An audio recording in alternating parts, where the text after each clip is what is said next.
अवसर पर हम चाहेंगे कि इन बच्चों को, जो छोटे छोटे बच्चे हैं, इनको गणतंत्र दिवस के बारे में हम लोग कुछ न कुछ अपने अपने विचार रखें। उसमें आज का दिन याद करने के लिए कितनी इस देश के लोगों ने, अंग्रेजों के पहले मुगलों का राज था, मुगलों ने कितना शोषण किया उतना अंग्रेजों ने नहीं किया जितना इस देश का मुगलों ने शोषण किया। धन संपदा लूटी, महिलाओं को क्या किया गया, देश को कहाँ ले जाए, कैसे सनातन धर्म खत्म हो, ये पूरी मुगलों की ही साजिश रही। जैसा कि मालूम है, आज देश 76वां गणतंत्र दिवस मना रहा है। ये हम सबके लिए बहुत गर्व और खुशी की बात है कि हमारा देश बड़े हर्षोल्लास के साथ 76वां गणतंत्र दिवस मना रहा है। गणतंत्र दिवस मनाने का मतलब है हम उन जरूर अपने वीर बहादुर सेनानियों को याद रखें जिन्होंने स्वतंत्रता दिलाने में हमें अभूतपूर्व अपना योगदान दिया। कैसा प्रयास किया। हम तो आभारी हैं अपने सनातन धर्म सेवा सत्संग के, जिन्होंने बड़े उत्साह से, बड़ी लगन से और बड़ी मेहनत से हम लोगों को ये अवसर प्रदान कराता है। भगवान से प्रार्थना करते हैं कि ऐसे मनीषियों को चिरजीवी बनावे, जो निरंतर भगवान के उत्सव में, भगवान के कार्यों में, देश के कार्यों में लगे रहते हैं। तो इसलिए हमें ये जो 26 जनवरी है, हमारा राष्ट्रीय पर्व है। लोग कहते हैं कि ये राष्ट्रीय पर्व उन सामाजिक पर्वों से बहुत बड़ा महत्व है। इस दिन हम होली में, दिवाली में नए कपड़े बनाते हैं, नए वस्त्र पहनते हैं, नया भोजन बनाते हैं, नई नई चीज़ें का उपयोग करते हैं।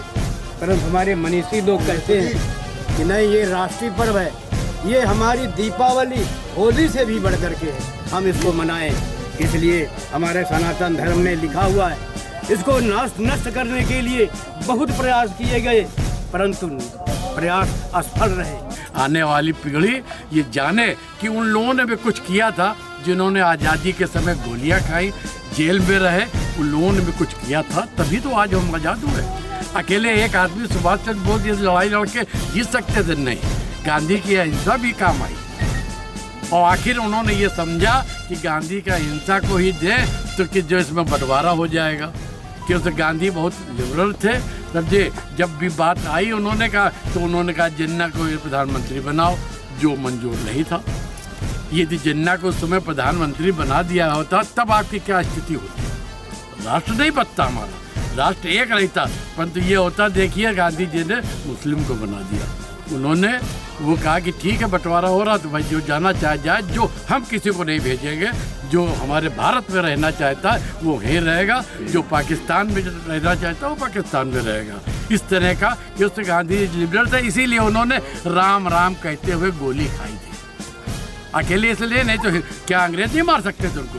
पर अंग्रेज नहीं मारा। आज दुनिया में यदि सबसे ज़्यादा किसी भी राजनेता की मूर्तियां लगी हैं तो वो महात्मा गांधी की लगी है। अभी हमारे राम की भी इतनी मूर्तियां नहीं लगी होंगी दूसरे देशों में जितनी की महात्मा गांधी। क्यों?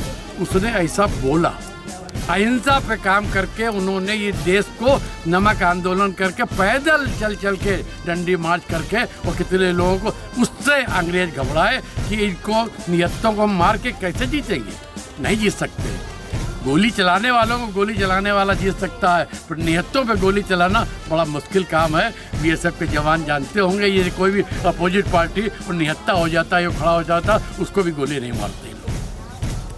इसलिए उस अहिंसा की वजह से आज हमारा एक गणतंत्र जीवित है। हम इस गणतंत्र के पुजारी हैं और धर्म हमारा अलग है, हिंदू धर्म हमारा है, उसको मान्यता हमारी है। उसके लिए हम सब लोग यहाँ प्रयागराज में उपस्थित हैं। इन सभी सत्यों के साथ अपनी वाणी को विराम देते हुए आज के दिन की आप सब लोगों को